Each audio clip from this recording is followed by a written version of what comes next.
Assalamualaikum, a very good morning to all of you. How is everybody doing? Great? Okay. So, I'll be walking around the stage. I might go down to ask questions. It's going to be an interactive session. Okay? So, I really like what Mr. Rajiv presented earlier about leadership, and it resonated a lot with me. I'm going to give it a little bit of relating to what Mr. Rajiv said, and also my own experiences leading a NASA project. So if you look at the title of my slides, I'm talking about leadership as a force multiplier, and I'm going to relate it to my experience leading the NASA SPORSAT. And why leadership is actually a force multiplier. Okay? I want to ask you a question. If you were to make something great, okay, a change, something for the benefit of the people, the nation, humanity, and so forth, how many people do you need to do that? Any guess? Okay, what about the others? This is something that I want from my students itself. When I ask questions, everybody will look at the back. Okay? Yes. A group of people. How many do you think? If you want to make a change, or maybe a dent in the universe, that's my favorite phrase, a dent in the universe. How many people do you think? A group of people, starting with yourself. Okay? So, I'm not going to give the answer yet, but I'm going to tell you based on my experience leading a NASA nanosatellite project called SPORSAT. So SPORSAT, okay, so NASA has these missions, okay? So mission is sort of like their goal that they want to reach, okay? So there's a manned mission where they send people to space. You heard about that, right? Who did they send to space? One of the famous one is a Purdue graduate. I graduated from Purdue. Who's that? Neil Armstrong. Okay? Purdue-born 22 astronauts. I think around that. Okay, one of them is Neil Armstrong. I did my PhD at Purdue. Okay? And I was fortunate to actually be interacting with people who are doing research about space. So SPORSAT is one of NASA mission. It's an unmanned mission, meaning that they're not sending human to space. But we're doing something more special. Okay? We're sending little tiny cells to space. Okay? In a small little satellite, sort of like a larger than the shoebox. Maybe put 2 to 3 shoebox together. It's an unmanned mission, it's autonomous, meaning that it goes on a rocket and flew up without any human, just controlled from the ground. And I was leading that mission. I'm a Malaysian. I'm not American.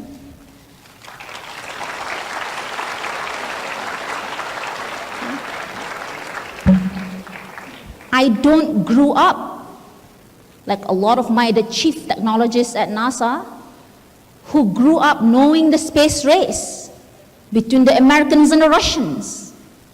I didn't grow up to that. I haven't heard about satellites until maybe when I entered university. I read about it, but I can't imagine about it. It was never taught in school. I just read about astronauts and space and wonder about it, yes. Okay? I didn't grow up in the culture of the space race that a lot of Americans at that time was fortunate to experience. The question is, so does all of you, right? However, what I want to share with you today is that regardless of where you are, background, or stages in your life or which school you go to, okay? The SBPs, the boarding school, or schools that nobody have heard of. It doesn't matter. Just like Mr. Rajiv said, it's the burning desire inside to do something significant. So, the mission of SPORSAT, okay, there's two words there, right? Spore and sat, right? Can you guess what did we send to space? Spore. You know, paku pakis, fern spore? Yes, it's 120 microns in diameter. So 120 times 10 to the minus 6. We send these tiny cells to space in a satellite, small satellite, okay, that goes on a SpaceX rocket.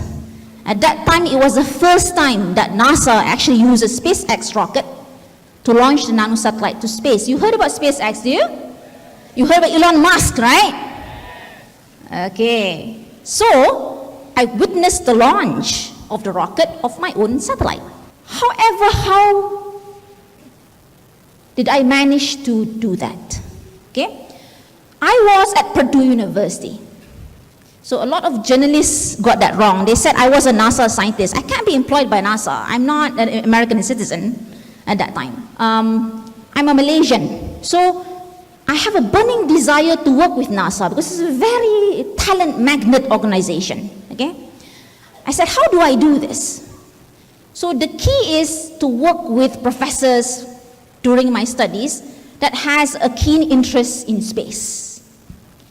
And there's a few professors who are like that. And what did I do? Just like those people who create, great companies by knocking on investors' doors, I knock on the professors' doors. Hello, Prof. Do you have some work for me? I don't need to be paid. I just want to learn. Okay? Guess what is my first job? That time I was undergraduate, around 17, 18 years old, around your stage, right? Knocking on a professor's door, okay? And then what was my first job, do you think? Lab assistant? Lab assistant, what did I do specifically, do you think? Okay, there's a very active responder here at the front, right? Okay, so this is, I'll talk about my first job later, okay? So SPORSAT is part of this mission to Mars. Okay, one thing that they have is that the feeling of being curious. Are you curious? Do you feel curious about certain things? And do you always, like, when you have that curiosity, when you take the shower or when you eat, you keep asking that question? Okay, and do you know that first robot that's landed on Mars? What is it called? Curiosity. It's a name given by a little girl. Okay? Curiosity, because if you're not curious, you can't learn. Have you asked yourself, why is the sky blue? Why is there a silver lining? Have you asked yourself all these questions? And just to have a short moment of reflection every day, to reflect on these questions. Because from curiosity, the burning desire to know something that you don't know will lead you to that. Okay? Was I curious about the red planet? Well, at that stage, yes. I didn't even know about Mars and so forth when I was your age. But I was curious about what's out there. Not necessarily space, but I was curious about what's outside of Malaysia. I grabbed the first scholarship that was given to me. It was in electrical engineering. Do I know electrical engineering at the age of 17? Honestly, no. But what do I know? I know that I have to leave the country. Just for a short while. Because I was in SBP for so long. It's a boarding school. And like any SBPs, you are rewarded for being a good student. So I was a debater. I won the Piala Perdana Menteri in 1994. Okay? And we were the underdogs. You know, an underdog school. Sekolah Tun Syed Syekh Shahabuddin Pulau Pinang. Sok Sek. Against Sekolah Sri Putri. 1994. Okay? We were the underdogs. Do you know underdogs? People never believe that you will win anyway. But we proved them wrong. It was something that taught me is that regardless, okay, no offense to Sekolah Sri Putri, I love you, okay, you're a good school, but the message is that regardless of your background or where you are, is that burning desire and interest to do something and to do it well and to do the right thing well. To do the right thing is not easy. Okay? If you go to the next one. Okay, just go, just pass that. So the key to anything is to do.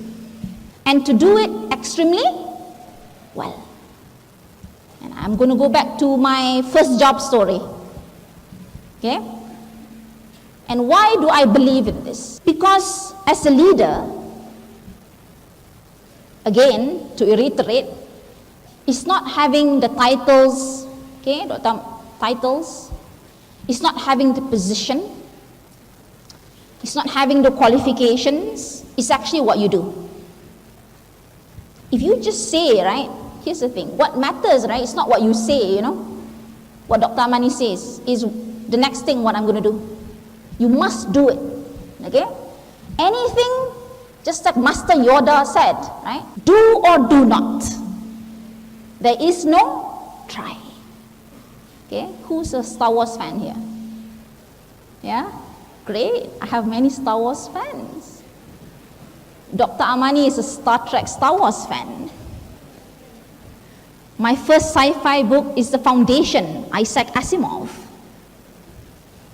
Okay, have you read The Foundation? You should read The Foundation. It's a good book.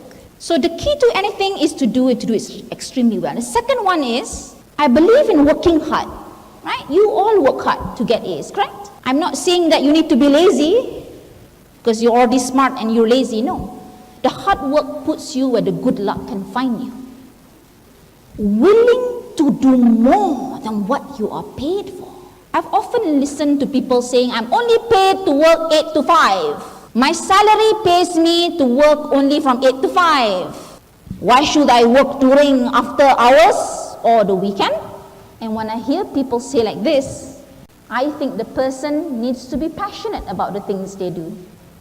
Because when you're passionate about something, a work is no longer a work. Because normally, work is your life. It's a huge part of your life. Do you know that? Huge part of your life. So, if you hate your work, what happens? You hate your life. Willing to learn new things, even outside of what you're comfortable with. This is very, very important.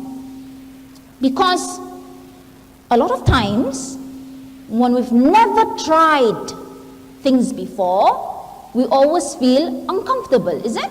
But if you tried something, and then suddenly you said, aha, I've never known how great this is, or how exciting this is, and so forth, right?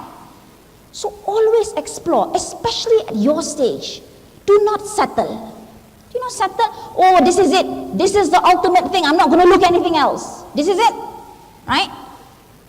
Open your mind to experience a lot of things, which I did. When I was in university in the US, I was clueless of what I would like, actually.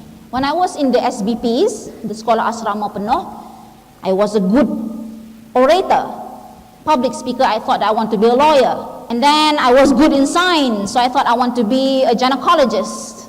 And then suddenly I saw things that I read and so forth, and I said, well, I want to be like an astronaut, or things like that. It's always, because at your stage, right, you're exploring and finding things. Do I know where I will end up in 10 years? Maybe not, but I have sort of like a vision. You know when you sat on the chair and you start daydreaming, I was daydreaming that, I'll be someone that can change the world, someone that can create a dent in the universe. I always want to be that person. It's the drive inside that I always want to be that person. Okay? Regardless of what it is, I don't know what it is, but that burning desire is always inside. So this is where I started. I started at University of Minnesota, Twin Cities. I wanted to go to Columbia University. That was my dream school. But nobody taught me how to write a good essay.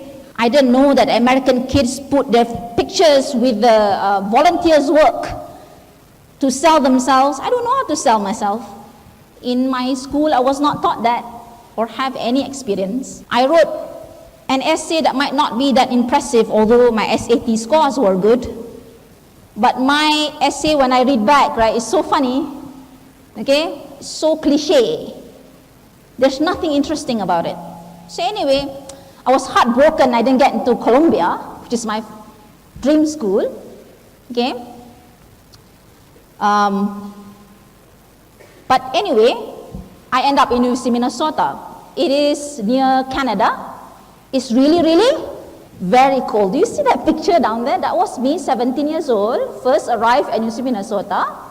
The one picture there is spring, that's beautiful, but that's walking to class was like that during winter. Okay, snow up here, walking to class, okay, during winter. We made it to class 7:30 a.m. That was the first class actually, 7:30 a.m. Cold winter, it was dark. It was fun at that age, yes. Walking through snow. But just last year I went to United States during this time. It's really, really difficult. Okay? So you go to the next one. This is my first job. What did I do? I clean glass slides. Really? Okay? First, I didn't even get paid. Eventually, they said, poor little Amani, let's pay her $6 minimum wage, cleaning glass slides. Okay? However, there's some magic in cleaning glass slides. You start with acetone, methanol, isopropanol, DI water. Acetone, methanol, isopropanol, DI water. Because I hate the repetitive tasks, I start automate things. You know how I automate things? I program things so that I can monitor from my room that suddenly it's finished and I run back. And then people will say, I get the job done but very fast. From 400 glass slides a day doing one by one to 4,000. And I make a deal with my boss. Since I did 4,000 a day, can I get paid the rest of the day, but I don't need to be here, but I want to be working with the project, with the postdoc over there. Just looking at him. And he said, power of negotiation was there at that point. So he said, okay. So I get to mingle with the other, students, postgraduate students, so forth. And there's from Spain, from Germany, from France, from all over the world. And then I said, can I help you with this? So I start helping them. Because I don't need to clean 4,400 glass slides a day. So I help other people. One of these postdocs said, wow, you're pretty good at this.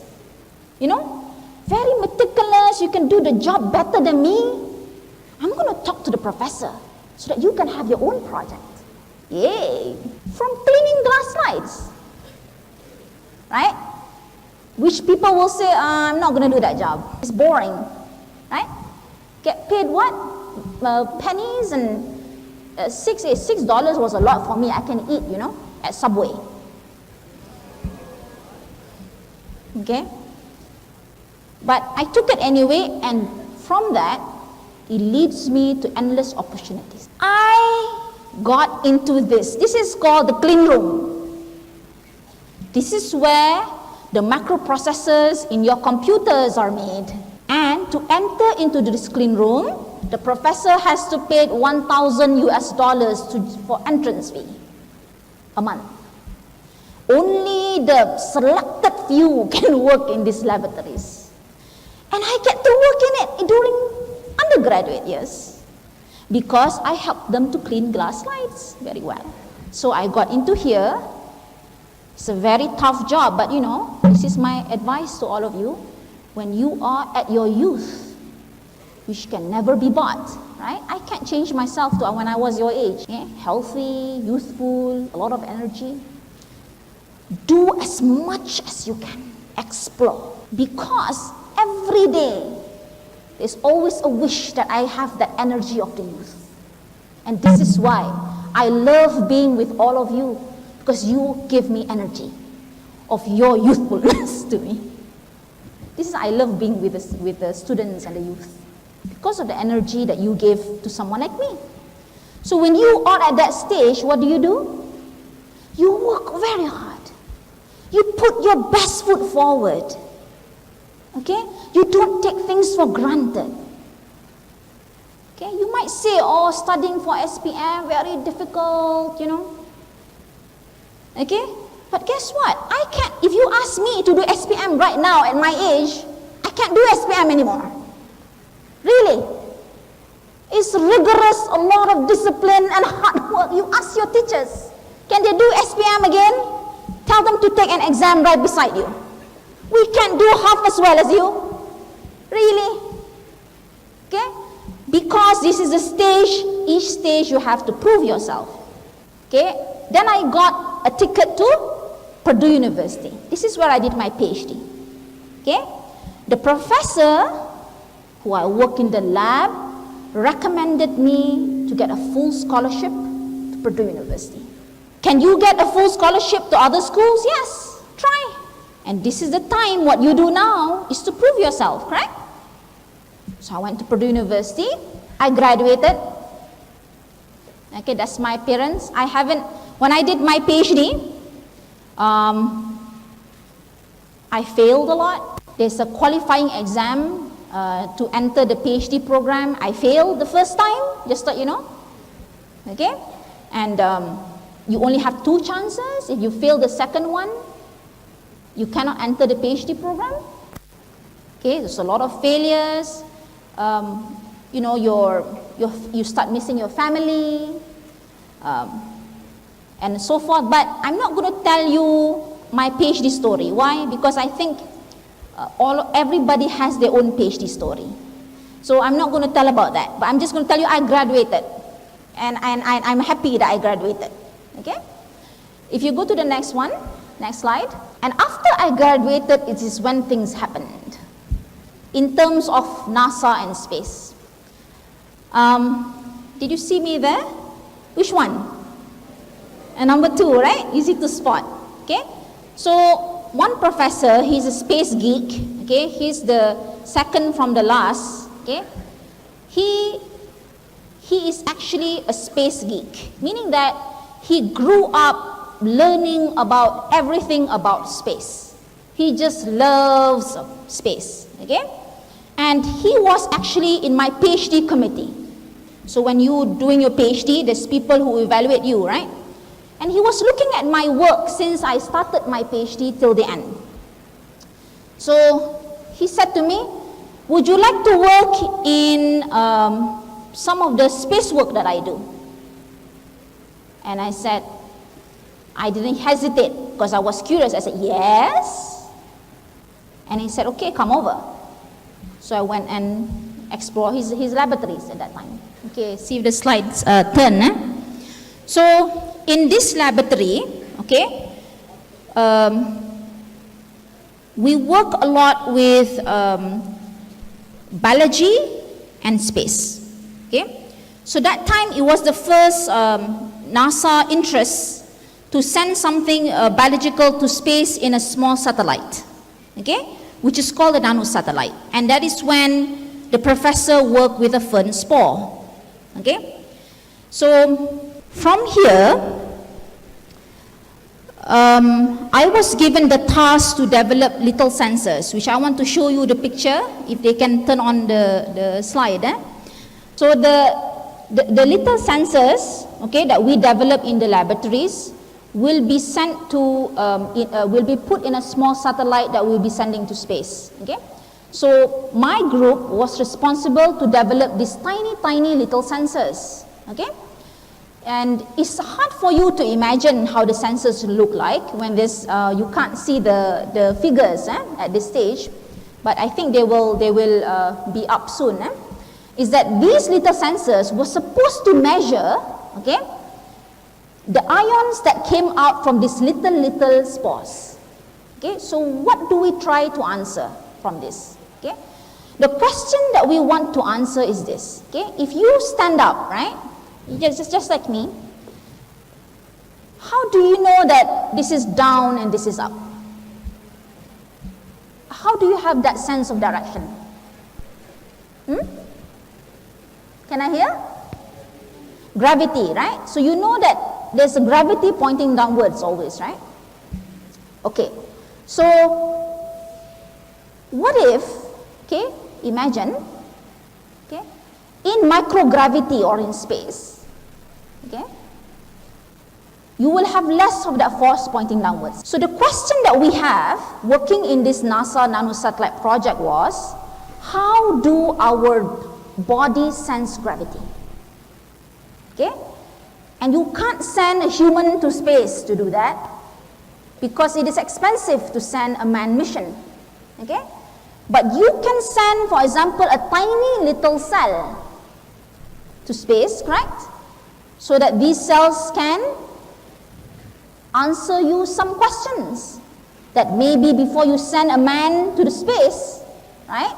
The first thing you do is you send a single cell through a small satellite that I showed you just now, okay, to space to actually explore, to answer these questions. So what am I responsible to do is that I'm responsible to develop these sensors that are able to measure, okay, the calcium ions that are spit out from these cells. So why calcium ions? Is because space biologists have found out that only calcium ions are affected by gravity and nothing else.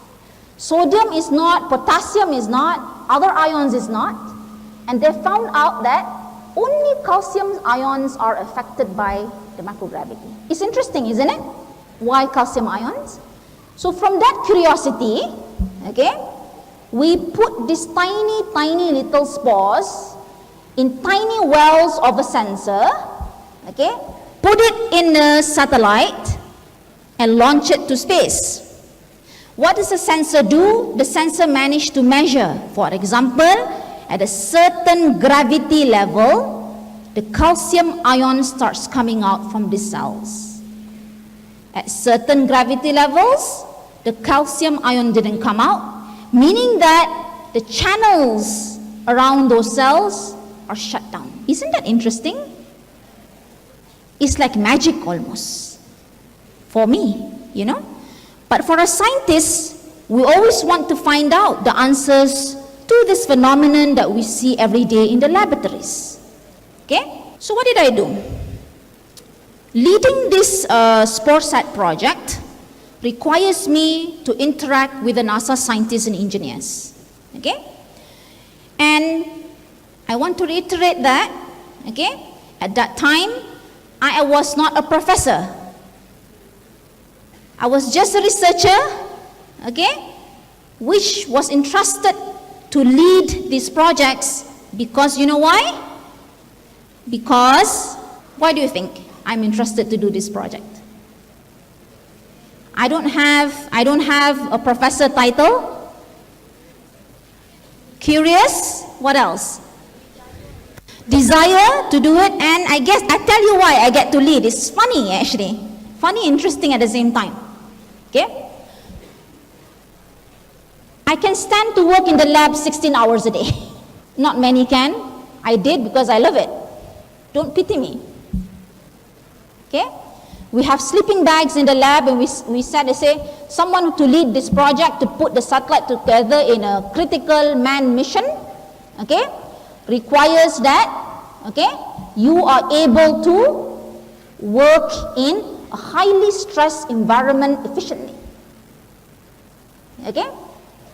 And I went, see, if I can show you, maybe it's not working, it's okay. So I mean, the endurance test was, I went into this parabolic flight. Have you heard about it? Parabolic flight, okay? It's a jet, just like the flight, the plane that you took from Kuala Lumpur to Johor, but then it's a NASA flight. What it did was, it goes into high Gs. You know the jet fighters? They go into high Gs, but those, they go to 9 to 12 Gs. But me, I only experienced 2 Gs. And even that was very hard on your body, because when the plane goes shooting up, right, the gravity is multiplied 2 Gs, right? What happens to your body when you're 2 times of the gravity? Boom! It pulls you down. Everything seems very heavy, even you know.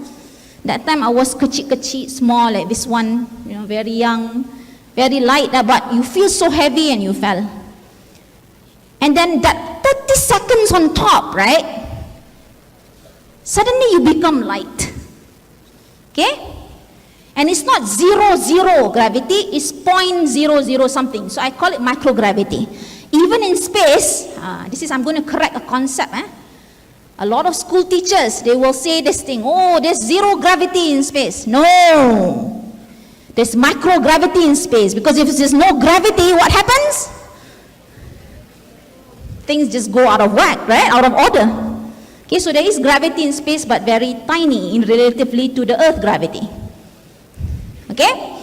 So what we did was, we flew this multiple times. And at that time, okay, there's researchers from Cornell, MIT, the top schools. And again, I was the underdog, Purdue. Okay? And what happened was, everybody was vomiting. Every time, they were vomiting. And I was sitting there jumping and enjoying myself, you know. I was not vomiting. And then they make a joke about me, because your center of gravity is low. I was short. Okay? So I was not vomiting. And because of that, I get to fly more, because I replaced those who vomited. Without taking any pill. You know this motion sickness pill? I didn't take it. Okay? So there's something, I was thinking, something about me, that I'm not vomiting or anything. Okay? Of course, the differences in the physiological, the body and so forth, right? And because of that, so another thing that I did was, everybody was holding syringe, you know, the needle, trying to put things into their experiments and so forth. When in macrogravity and 2Gs, macrogravity 2Gs, very difficult, right? Because so what did I do? I learned from cleaning glass slide, I automate things.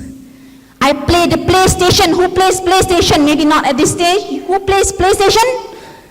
How does a PlayStation works? During my time, it's a plug and play, is it? My sensors is a plug and play device. I just plug it, turn it on, and I jump and play around. And the experiments are running. That is one thing I love to do, is automation. I like to automate things, because you know about Uber and Grab, right? Uber and Grab have changed the way transportation is done. One day, I sincerely believe that, you know, automate vehicles are already there on the road. I was in Santa Clara just last year, okay, and I saw automate cars testing all the way on the roads. Okay? Then we have to think, your generation, for example, okay? What is it that robots, automation, and so forth can't replace? What do you think? Huh? What? Can you say? Emotion? Emotion, what else? Huh? Feelings, emotions, passion, Okay, all of these, a lot of feelings today in this room. One thing that I read, that, I have friends working in artificial intelligence and so forth. Creativity. Creative. Cannot be replaced by robots, anything, Did you learn to be creative at schools? Because maybe one day, answering exams will be automated. And during my time, it's hard to find a student who is 10A1. And during your time, I read in the news, wow, 20 A1s, A+++. Because you, humans, have learned to outsmart the exams. You become good at it, Skolan Spot, the books that tell you how to get A in exams, right? Sometimes you get school teachers that actually really teach you how to answer exams. But if I test you on creativity, which you can never find in your textbooks, or your teachers have never talked about it in school, will you be able to do it? I was not a 10A1 student. I was a good student, but I'm not 10A1. I always view myself as the underdog, struggling and hustling. You know the word hustle? Do you know about that word? It's a very valuable trait to have, a hustler. You know why it's valuable? You know why? Because even when you fail and things seem so uncomfortable and unbearable, you keep on going. Not keep on going blindly, having a reflection every day and think what you can improve. Okay, this is a sport I was talking to you about. Okay, now, just go back to the microscope. Go back to the microscope, previous one. Yeah, no, the next one after this. No. Yes, just stop there. Okay. Let me tell you this. This is how we measure the calcium ions around the spore. What do we put? The needle, right? I was talking to you about the researchers with the needle in the airplane. And I was like, no, I can't send a microscope in the airplane. Needles, which needs to be in close proximity to the spore, suddenly it's 2G, all those needles will break. Okay? So, the creative thinking is, how do we do the same measurements in a better format? Next one. Okay, this is just science. Okay, let's just move more. Okay, this is when the science shows. Okay, if you click more, click, and then, okay, as you can see at the top, right? So this is gravity, right? That the ions are just influenced by gravity. The side, they don't have the ions. Only the top and bottom. Interesting, isn't it? Okay, if you go to the next one. Next slide. And this is where the ultimate device is. Okay? The spore goes into that hole, if you see here. Instead of doing measurements one by one, how many measurements can I make at once? 16. Wow, 16 without holding a needle. Isn't that amazing? With inspiration from a PlayStation. Okay? So, if you are in love with playing games, okay, or anything that you love, not just games, anything, anything, okay, even technology, like Mr. Rajiv said, you can use it positively or negatively. We always hear the parents said, salah tu, wrong, the phone is killing our kids. right? Actually, technology, they can't breathe or say anything. Who has the brains here of the human? We do. You're the one who allowed yourself to be controlled by this little gadget in your hand. Okay? If you go to the next one, okay, you can see this animation, but I don't know if it works here. You can press. Put there, turn the how do you say, the chip, right? So everything is twisted gravity. Okay? Next one. And this one is, I've been working on similar work since how many years? If you look at the years, since when? How many span of years is that? It's a long night to reach the chip level, is it? Okay? So, what does it mean? Is that a lot of times, okay, things to go to where it is requires a lot of hard work, patience, persistence to keep improving and moving on. Just like the Apple device keep going on from versions to version. I have friends working in Apple, right? Versions to version. Do you think it just came out just like that? No. Sometimes the technology doesn't even mature yet. It has to hit the market for the next research and development to occur. Right? Maybe Mr. Rajiv can know about this. Okay? So, a lot of times we're testing versions after versions. We're actually testing the technology. Okay? If you go to the next page, yeah, almost done here. This is another thing. I'm talking about creativity. When I work with the parabolic flight, NASA doesn't have enough labs. So what do?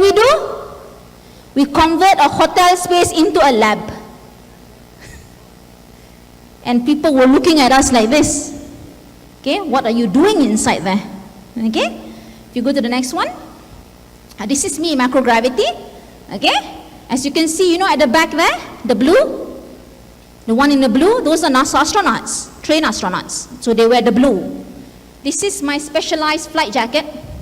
Okay, and I was so short that they have to custom made for me. And I still have the flight jacket till now. Okay, you go to the next one.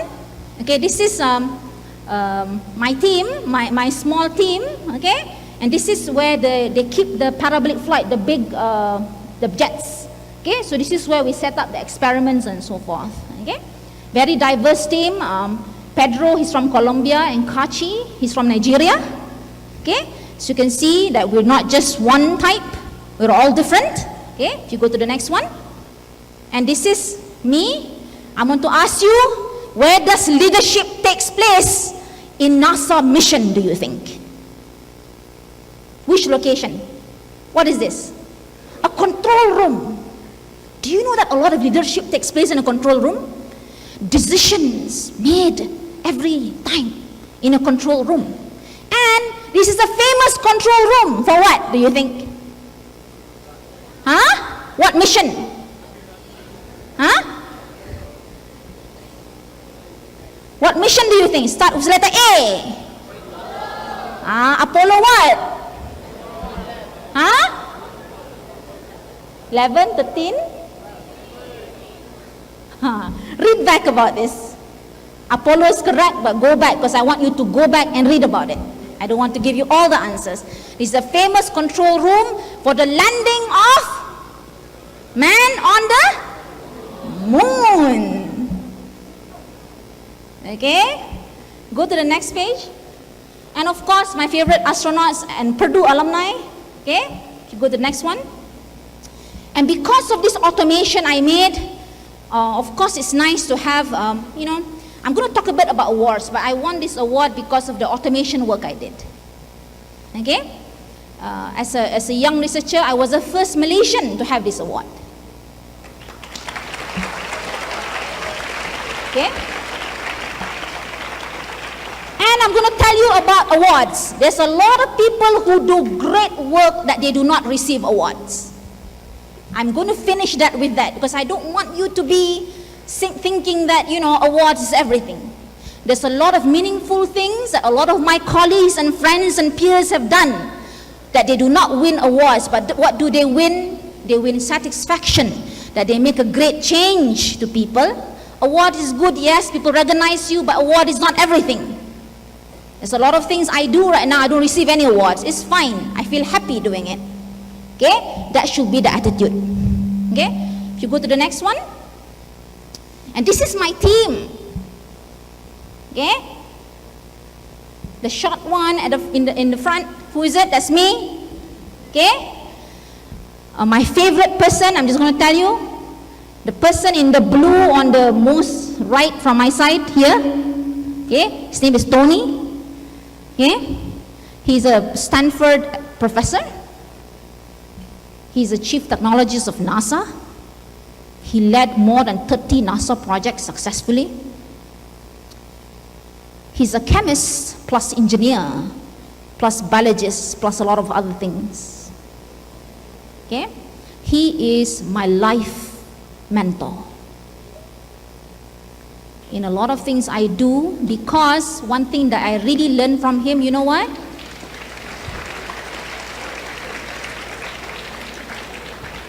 This is one trait that he has, even during the time when I did SportsAt, when things are failing in the 1.5 years of the project, and we were yelled at and so forth, that you didn't finish this and that.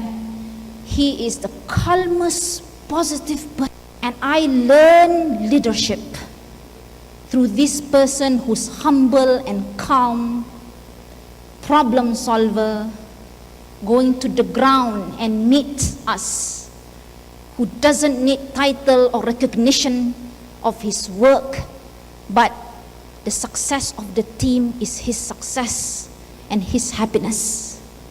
And for me, that is true leadership. In this, I might lead the project, but each one of us is a leader. Josh, okay, he's back there, I cannot point. He's beside Tony, the one at the back, right? Beside Tony, with a plaid shirt. He's only 21 years old. But, you know what his task was?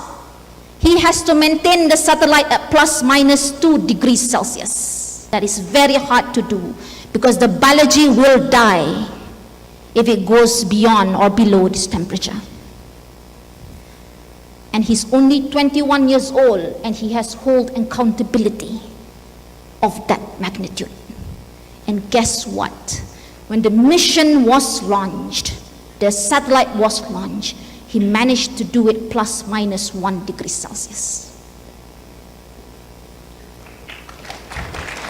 What can you learn from this? Josh is a young fella. He's young like all of you. He has no titles in NASA. He's a regular engineer, people call it, okay? However, the mission will fail without Josh. The mission will fail without Jun, that South Korean guy over there. Because you know what he did? He managed to basically put little tiny spores in the well that nobody else ever can do. Each of this person here is a leader. I might lead the project, but I cannot do it without these leaders doing their roles. Okay?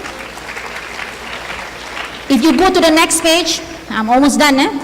This is just to show you we were proud with our work. That is the sensor I developed. We have that same picture on the sensor. You can see that. Okay, if you go to the next page. And this is the whole satellite. Okay, I designed this myself. Okay, with the sensors and everything in the satellite. Okay, if you go to the next one, this is the whole satellite. Okay, cannot share you more detail than this because it's proprietary, but this is the whole satellite. And can we do it in Malaysia, do you think? Can we do it here? You can. People said to me, okay, can we do rocket science? I said, you can do anything, my dear, as long as you want it, and it's persistent and continuous effort. Not just, I want to do this day A and I'm going to forget about it after the next person becomes a leader. The next person becomes a leader, forget about it and start something new, right? NASA, a lot of technology are based on heritage technology, meaning that all of those stuff there, we took it from the old stuff and reuse it. Because if you keep building new things and new things, do we have money to do that? No. So, utilization of resources is very, very important. Similar to all of you, right? When I was your stage, I don't have money. I don't know, my parents doesn't give me money that much. So, you know what I did? I used my sister's clothes because they still look nice and it was carefully worn. And till now, because we're all the same size, we still exchange clothes with each other. Utilization of resources. The one thing that I don't share is my laptop because I need to do work on it. Okay? Invest in things that makes you productive. Okay? One of them is having a good laptop. And they did a study for students at universities. The productive ones are the ones who has two things. One, of course, laptop, everybody knows. Second is the printer. Printer, you know that? So, you don't need to go to the computer lab all the time, right? You have things printed. Okay? So, these are technologies. Maybe during your time things will change, but during my time it was those two things. Okay? If you go to the next one, this is the device that we made. Attention to detail and so forth. The next one. Next slide. I'm going to talk to you about this. What is this, do you think? It's a timeline, right? It is called a mission critical timeline. Why is it called a mission critical timeline? Because if you don't fulfill this during the time, right, the rocket is going to launch anyway. What happened to your mission? Failed because you didn't fulfill the timeline, right? So, having urgency. You know urgency? Having the ability to do urgent work with a mission, okay, requires you to be on your toes all the time. Sense of urgency. Okay? It's okay to drink chai tea and so forth. Okay. Chai tea and so forth. But it's also important to be disciplined and focus to reach your goal as leaders. Correct? Okay? So anyway, I end my talk with that. Okay? And